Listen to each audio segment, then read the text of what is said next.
This graphic represents the stages of the human smuggling cycle. As you see, we have split our beautiful blue planet in the middle by a yellow line representing an international border or boundary. This yellow line may represent any international border, not just the U.S. border, but in fact it could represent the border of any country. As can be seen, in this case we have a northern and a southern border. From personal experience investigating human smuggling organizations across the United States, these organizations pretty much share the same operational model globally. It is important to note that organizations can omit some of these stages by mutual convenience or unilaterally for their convenience. Human smugglers have left people stranded in the desert, abandoned at stash houses or in vehicles. At times, people will make their own transportation arrangements after crossing illegally into the United States. At the first stage of this cycle is the recruitment stage. We will not be going into much detail as this is just an overview, and there will be additional independent video segments where we will examine each stage in greater detail. In the recruitment stage, there are individuals seeking clients to smuggle as well as to recruit additional members for the smuggling organization. Recruiters have been known to frequent bus stations, train stations, airports, plazas, etc. in source countries looking for potential clients and work on a commission basis. Some human smuggling organizations rely on word-of-mouth referrals or repeat business. In modern times, they have become adept at using social media, the radio, newspapers, cell phones, etc., and can also recruit clients from within the United States through relatives, friends, etc. A recruiter can encounter someone and then turn the individual over to the human smugglers. The recruiter could also provide them with instructions on where to go or simply drive them to the smugglers. Usually, recruiters work on a commission basis. At the next stage, we have the transportation or conveyance stage. As can be seen from the graphic, these stages are still occurring outside of the intended destination. In this case, we will be using the United States as an example of an intended destination. Remarkably, these stages can repeat themselves multiple times throughout many countries over weeks, months, or even years until the individual reaches the intended destination. Conveyances can take the form of many different types: cars, trains, airplanes, boats, etc. Fees can vary greatly according to conveyance and/or smuggling method. Next, the individual is stashed in a house, apartment, etc. and waits for the right time and place to cross illegally with a guide. At this point, people are not free to leave or move about. At these stash house locations, people are provided with food and water.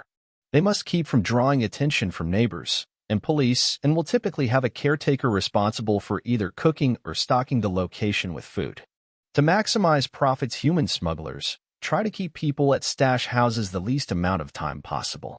At the following stage, people are driven near a land border and turned over to a smuggling guide or coyote who specializes on ideal crossing areas, terrain, local law enforcement efforts, timeframes, etc. Guides try to maximize their efforts by crossing with as many people as safely possible. The meaning of safe in this particular scenario relates to being caught by law enforcement. This stage also depends on type of smuggling route or smuggling conveyance to be used, which include land borders, open seas, seaports, airports, etc. This is a general overview. Later on, we will expand on the various smuggling methods in greater detail. Human smuggling organizations prefer to use underage kids to act as guides for the simple reason they know federal authorities will not prosecute juvenile smugglers, thereby reducing the risk the guide turning on the leaders running the organization. But there are adult guides which operate for many years, getting caught repeatedly. Some guides do not use cellular phones and navigate strictly by geographical landmarks. Some can guide people over miles deep into the U.S. and further away from law enforcement. This, of course, may take days, requiring much coordination on their part, as the longer the trip, the chances of running out of water or food, encountering bad weather, or someone getting injured are greater. Guides will not stop for someone that is sick or hurt. They will simply leave you behind. If you can't swim, they will simply watch you drown.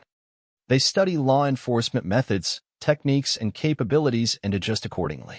Each year, thousands of people die from exposure to cold weather, heat exhaustion, ailments while under the control of guides or smugglers. Once in the United States, after reaching a previously agreed pickup point, A driver will quickly load up the people into a vehicle. Human smugglers also prefer to recruit non-Hispanic drivers as they believe are less likely to get pulled over. Street gangs are notorious for driving illegal aliens using stolen vehicles. From there, depending on the location, they will be taken as quickly as possible to another stash house or driven away from the border. If taken to another stash house within the United States, they will wait for another driver to transport them to their destination anywhere in the country. Once again, this conveyance can take any form. People have been found in virtually every type of conveyance: trains, planes, automobiles, even ghost law enforcement or emergency vehicles. Finally, the last part of the stage is the stage where the smuggling organization needs to get their money back to the source country. Once again, this requires a certain level of expertise to avoid law enforcement scrutiny. This requires trustworthy individuals with knowledge of how to either smuggle the proceeds back to the smugglers or launder the money using the U.S. financial systems. As noted previously, we will be touching on each stage in much more detail on episodes to come. This concludes this presentation.